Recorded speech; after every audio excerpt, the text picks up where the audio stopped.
Take my yoke upon you and learn from me, for I am meek and lowly in heart. I will ask you, which word is the most important and most meaningful for a hungry person? Bread.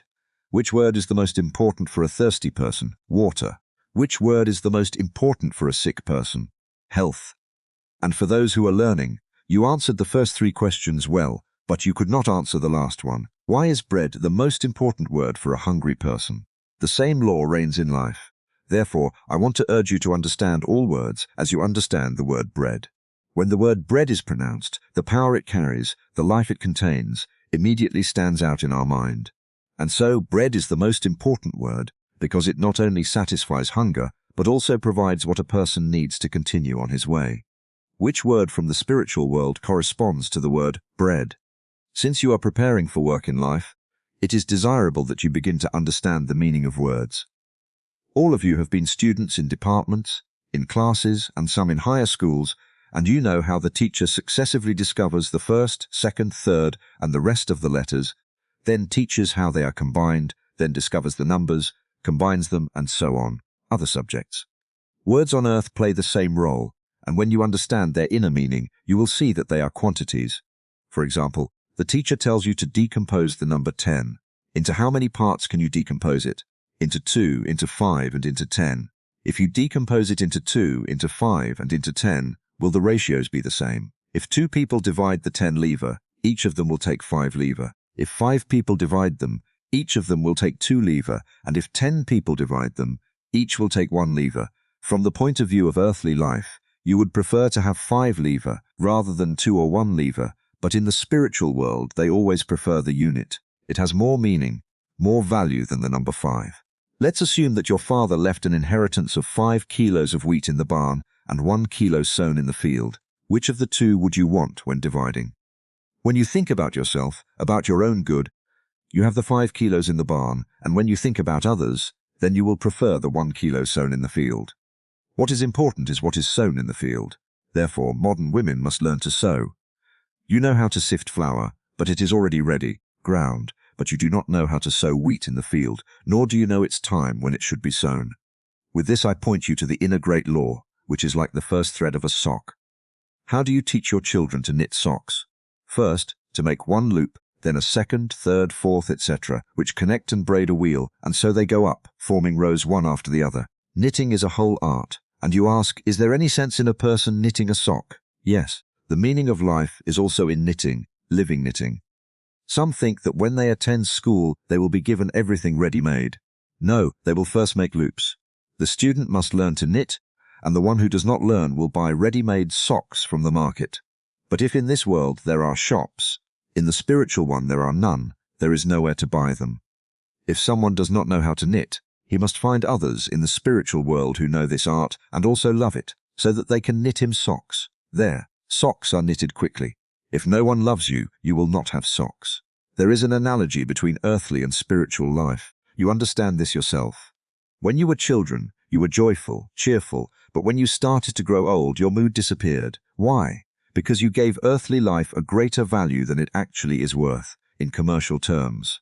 You buy a house for 1 million lever, but because prices change, you sell it for 100,000 lever, so you lose 900,000 lever.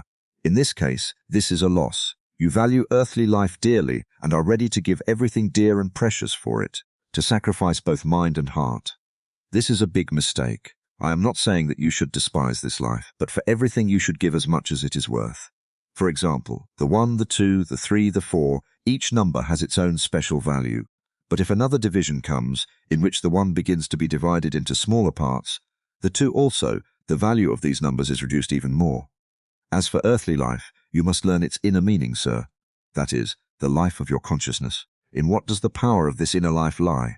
Let's say you think that you believe in God and pray, but you do not have a positive experience that God hears you. Sometimes it happens that when you pray for something, your prayer is heard, but other times, not. Then a doubt arises in you that they may be listening to you. And no, you do not have a positive experience to know why sometimes you are heard and sometimes not, sir. That is, you do not have the experience of Moses, who had great faith. Why was his teaching so powerful? Because he taught about a God whom he knew. He always said, "Thus saith the Lord." You are Christians. You believe in Christ. I ask you, how many of you have experienced revelations by which you may know Christ, not as he was on earth, but as he is now? And this experience is necessary, and you must strive for it. And in order to gain it, you must have deep humility in your soul. Why do you need humility? Christ says, "Come to me, for I am meek and humble of heart." What do you understand by the words meekness and humility? A meek and humble person does not mean that he must become a bridge for everyone. No. A meek and humble person is not the weakest. He is the strongest person who does no evil, and the wisest who never allows bad thoughts. Many of you are aware that you make mistakes, and you feel sad. But in order to avoid them, two qualities are necessary for your heart: meekness and humility. And they are acquired during the greatest trials and hardships in life, and not during a life of ease. They are not obtained in shops, schools, or churches. You will ask me, then where are they obtained? I will answer you with a comparison. If iron asked you where it can obtain light and heat, how would you answer it? In the hearth, for which purpose a bellows and a blacksmith are needed. Now I direct your thoughts to this law, to change your view of things. Where is this hearth in man? In the heart. Is your hearth ready for work? The human hearth is not as simple as the ironworks, because valuable thoughts are forged on it. For this hearth coal is needed. Coal can be wood or stone. Is such coal also needed for the hearth? Yes. Modern technicians, instead of using coal, use electric current, which they obtain from various acids. Can you transfer this earthly fire to the heart? How is this energy transformed? Love is the current that transforms our heart, so it must be let into it. I will ask you, what are the coals needed to warm the stomach? Food. So, wheat constitutes the coal for the stomach. What are the coals for the lungs? Air. What are the coals for the human brain? Thoughts. Let us apply this analogy to spiritual life to understand it. Can combustion take place in a hearth if there is no flow of air? It cannot. Then what is the air in the spiritual world? Thought. Therefore, we must let it into us in order for combustion to occur. When a person wants to produce the internal heat necessary to create what he desires, thought must necessarily flow. You know from experience what the blower does from the outside. Thought awakens through 5 channels, and these are the 5 feelings, or senses. Let us suppose that you live in several rooms where the air is impure, and these rooms communicate with each other through special openings, air ducts. Then, if the polluted air enters from one room to another, will your condition improve thereby? No. You must bring fresh air into the rooms from outside, from nature. Does this mean that, if you wish to refresh your mind, your thoughts must come directly from the divine world? Modern learned people can condense air, turn it into a liquid, and then into a solid state, so that if you accept a condensed thought, by understanding the laws, you will be able to convert it into a liquid, and then into an airy state, and thus you will learn to think. If you do not know how to transform the state of your thoughts, then by accepting a solid thought, it will harm you. Therefore, the Apostle Paul says, "Solid food is for the strong. Who among you knows how to transform your thoughts? Few. Your older brothers are still working for you. You watch how they skillfully work on you, and you say to yourself, 'This work is dirty, it is not for us, we are noble. We were born for a nobler work.' No, that is where you will start. Suppose that you were once tormented by a desire, which happens often, and therefore some kind of ball has settled on your heart, which is painfully contracting.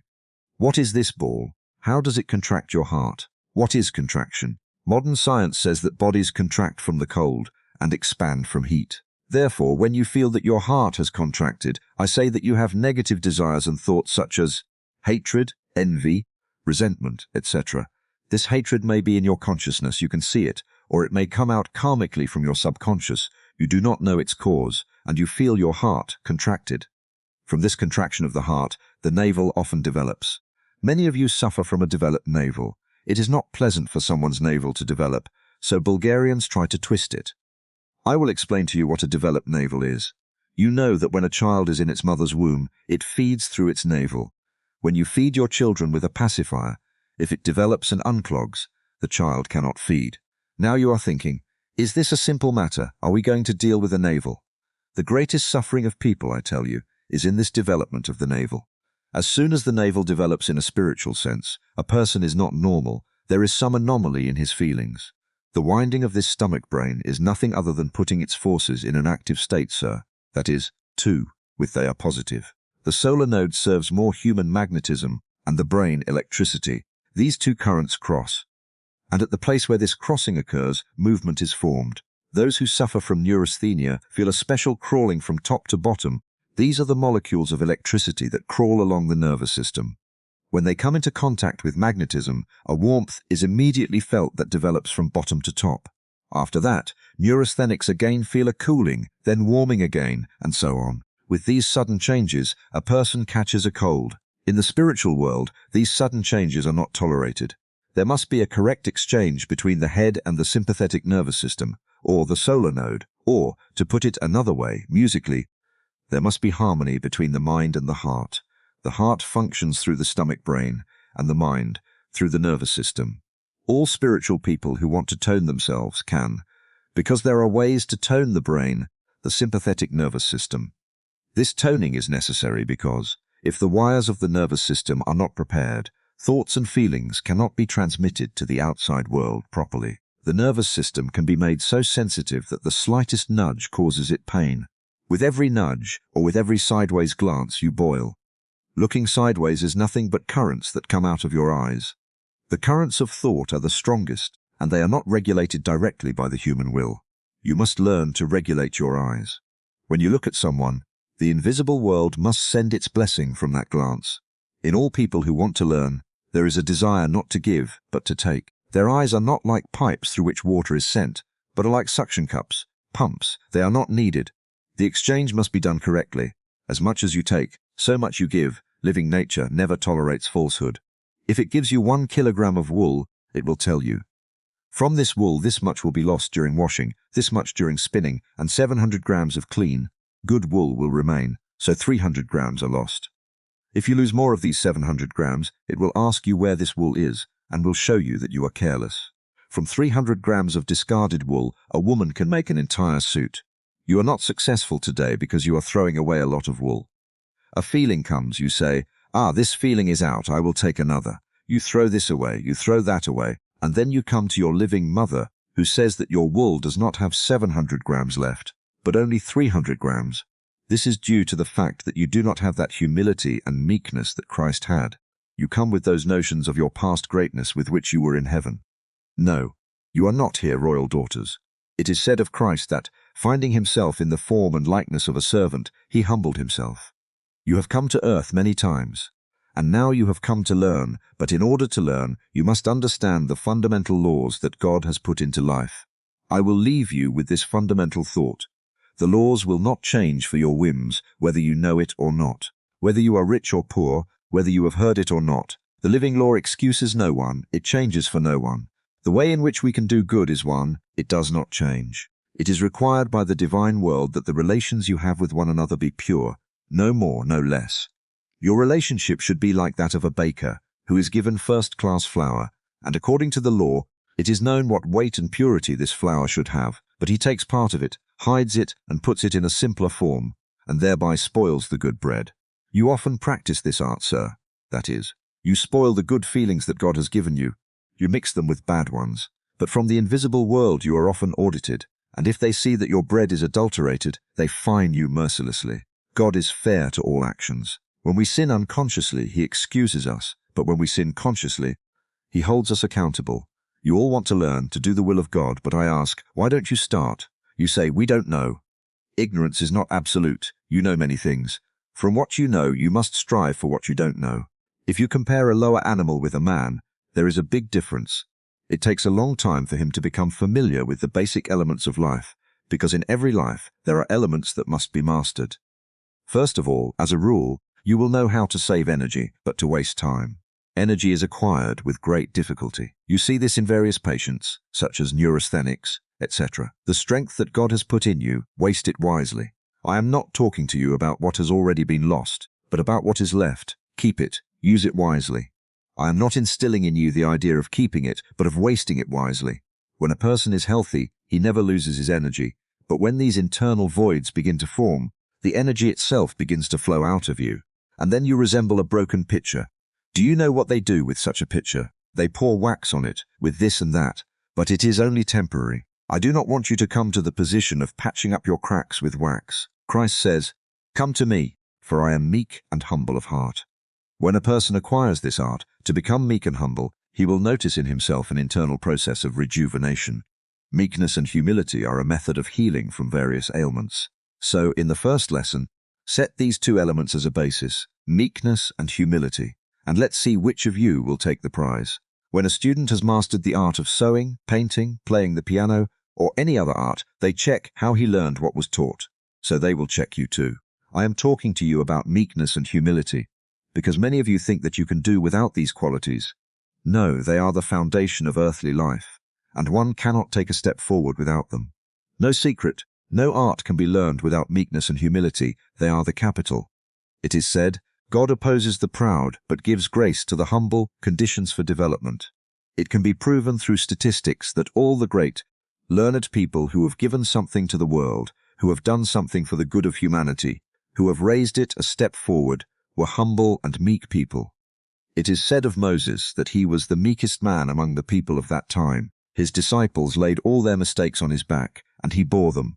They killed people and said, Moses said so. Moses told them to eradicate their mistakes, and they said to themselves, people and cattle are more easily eradicated than mistakes. I will put you to a situation to think about. When you observe the dawn, you look eastward to see if there is any change on the horizon. If the sky is clear, the change is more abrupt. If it is cloudy, gloomy, the change is more difficult to notice. If you want to see if you have such a dawn, where will you turn? Where is your east? Find where is east, where is west, north and south, where is your zenith? I will ask you another question. Where is your tropical belt? When you return home, start thinking a little more seriously. Do the following experiment. Your children or your husband irritate you. You immediately become dark, you have evening in you. Go out to see if your sky is cloudy or clear, whether there is a storm, thunder, or it is cloudless, calm. If your sky is clear, there is a little light, but it soon disappears, darkness, night falls on you. This shows that you are not expecting dawn. What is your method when your mood changes? You have to pay off a policy of 10,000 livres, but you have no money. Your mood is gloomy. A friend of yours came and gave you this amount. You immediately light up. Dawn is coming. Notice from which place in your mind the dawn will appear. Another example. Sometimes you find yourself in a difficult situation. Your sky is like a blizzard. There is no way out. You start praying. Immediately a small hope is born in you, like a bright ray, which little by little begins to shine brighter. Watch where this feeling comes from. These things happen to you almost every day, but you do not observe them. Localize the place of these phenomena. Some are like that Bulgarian who passed by a well, on the rope of which were hung 2 buckets of water. He let the rope into the well and watered his cattle. But when he was leaving, he needed a rope for the car, so he cut off the one on which the buckets were hung, finished his work with it, and left. After a while, he passed the same road again, wanted to drink water, but saw that the buckets were not there, and said to himself, wow, the buckets are not here. This is how people ruin their own happiness. They cut the rope of the buckets, and then they are surprised that they are not there. I make an analogy. The 2 buckets, these are meekness and humility. Without buckets, you have nothing to water your soul with. The rope that holds meekness and humility is not there. The second time, when you come to me, I want you to put the rope in place, wherever you can buy it. You may doubt your success and say that you are old, so let your daughters study. If every mother says, let my daughter study, I don't care about that, you won't do anything. For 8,000 years you have been trusting your daughters. Your real daughter will not leave you. If she leaves you, she is not a daughter. A son who leaves his father is not a son. Through meekness and humility comes the grace of God. In a house where these qualities are present, there is health, strength. Beware of bad thoughts, of anger, because they take away your strength. Bad people know how to deprive you of your strength. Just as blacks, when they go hunting elephants, cut the muscles of their hind legs in 2 places, and they squat. A person must have armor against bad habits, so that he does not lose the strength that God has given him. That is why the scripture says, bad associations corrupt good habits. In this school you will first have to learn to create, to be carriers of good thoughts, good feelings, to form a harmony between you. Then much knowledge will come naturally, and the light will shine. When I look at you, I see that everything in you is in disarray. This shows that your buckets are not connected by a rope, and so, as a first rule, you will set yourself to be meek and humble, but not as you have understood this thing until now, but meek and humble in endurance and strength. Someone says, when I became meek and humble, everyone attacked me. No, the meek and humble endure everything with dignity, and his mind becomes more mobile. You should not irritate people. You often joke, but when someone comes out more witty, stronger than you get irritated. You should know that. With what measure you measure, it will be measured to you. I am not saying that you are bad, but you have more salt, you have oversalted the dish. What is the cure? Then, pour more water. Sometimes you put more peppers, so you have more spiciness. What is anger? Peppers. Peppers are a good thing, but I shouldn't put more of them than I should. What do you do when a ball appears in your heart, when you have some sorrow? A friend of yours comes, you complain to him, and after a while you feel better. You have passed the ball to your friend. He goes to another place, tells about this thing, passes the ball. And so, this ball goes from one place to another until it returns to the person from whom it first came out. What you are doing is not science. It is right to tell your sorrow only to the one who will enter into your situation and relieve you, or to enter into meditation and prayer. In this way the ball will go away. You begin to work, the art will come by itself. I know 3 kinds of people. Some of them are meek and humble when they are in society, out of fear. Others when they are in church, because reverence demands it, and still others, at home. At home, meekness and humility are known. They correct all mistakes. In my opinion, the law of love cannot work if you are not meek and humble at home. When you enter your room where no one will disturb you, there you will learn this art. The meek and humble person never stands out in the world. He always occupies the last place. It is good for a person to occupy the first place in truth, in love, in virtue, in wisdom. But if he wants to occupy the first place in this world, he will lose the art of being meek and humble. Christ said, "Whoever wants to be first will be last. He who is first in heaven will remain last on earth, and vice versa." I would like you all to be first in love, in truth, in wisdom, in righteousness, in meekness, in humility, in mercy. That is how Christ began the first school 2,000 years ago, but then they corrupted it. The first Christians had direct communication with the spiritual world. You cannot be spiritual until you have a close connection with the invisible world. Only then will it become clear to you. You will see how people live there. For now, you only have glimpses of that world, and you study it the way some study life, in museums and from old monuments. They see various birds, animals, but they are dead. This is not that world yet. When you enter that world, you study the life of these birds, how they live, how they reproduce, etc. When you enter into a close connection with the spiritual world, then you will be renewed and become strong. This is called new birth in the gospel, for which all sorts of definitions are given. The new birth means renewal, to be able to live simultaneously in this and the next world, or, to put it another way, to know how to transform energy from the physical world into the spiritual world, and vice versa. Work on meekness and humility, because there is nothing better than being in a society of humble and meek people. By placing meekness and humility as a cornerstone, you will be able to remove all the obstacles, difficulties, troubles that you encounter in society, in your homes, or wherever. You have meekness and humility within you, but they have been lying in your barns in a potential state until now. Now you must take them out into the field and sow them there. Some of you are more meek and humble because they have more moisture, and those, the harder lumps of your field, they have no moisture. If someone does not have meekness and humility, even if love comes, it will do nothing. It will dry him up. It will make him look like a pastrami. To understand love, it must pass through meekness and humility. That is the law. That energy that comes from the sun must first pass through moisture and then be transformed. I can transform the ordinary love of anyone, even the biggest beast, as long as I feed it regularly and give it a little wine to drink. But this is the animal state of love, not the love we strive for. When someone takes your food away, when they offend you, your love is interrupted. You must have the same relationship with everyone that God has with us. For so many thousands of years you have been sinning before him, and he has not changed his relationship. Humility and meekness are the armor, the protective measures that ward off all troubles. Imagine that you are in a modern school, a fortress, and the shrapnel that bombards you from all sides bounces off your fortress. You do not worry because the shrapnel does not fall inside, and you wait for your enemy to throw out all his ammunition. Such is humility. A man comes to you to curse you, but if you are humble, he will say, "Well, I have had enough." If you are a meek man, you will change the mood of your opponent. If you cannot, you are not a meek man. Meekness is a gift of man. There is nothing to learn. You learned it when you were in the position of sheep or cows and oxen, when they took your wool, your meat, when you worked all day in the field, and in the morning you looked at your master contentedly and laughing. Now you will have to arouse in your consciousness all these forms of the past, this meekness that you have had from old times.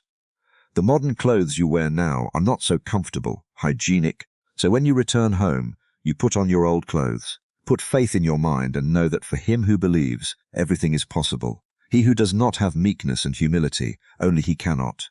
You must preserve your dignity as a soul and be offended when you lie. When hatred enters your heart, when you do stupid things, etc., do not offend, because often some sublime spirit lives within you. You offend him, and when you look for him, he is no longer there. If there is something that disgusts me the most, it is a person who offends. I put such a person in last place in life. The most unpleasant thing for the spirit is when people offend each other. You will bind this devil, or at least, you will harness him to work. So, humility tames greed in man, and meekness is a weapon against rage, anger in man.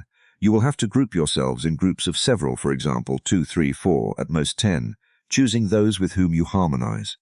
Do not gather only weak people, or only full people, but one weak and one full. 2 weak people, or 2 full people are of one mind, or choose one with a pear-shaped face and one with an apple-shaped one.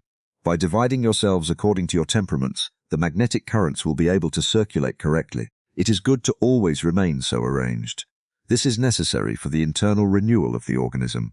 I will tell you later whether your choice is correct. A person should not only learn, but his brain should always be renewed. Only in this way will you gain true knowledge and become positive people, because now you are not like that. If you were subjected to persecution, to torture, how many of you would endure? I will give these separate groups several attempts, but for this it is necessary to create a harmony in order to test the laws of this matter. Faith will go along with this. He who doubts will not succeed, and therefore he had better not waste his time. Here everything happens according to the law of freedom. He who goes like this, God will bless him. He who has no doubts and who enters the school to learn, he will go all the way, and he who doubts, he will soon leave the school. If you put meekness and humility as your foundation, you will be able to do everything. Renewal will come only in this way. Speech given to the students of the Occult School of the Universal White Brotherhood on Thursday, January 22, 1920. Matthew 11:29.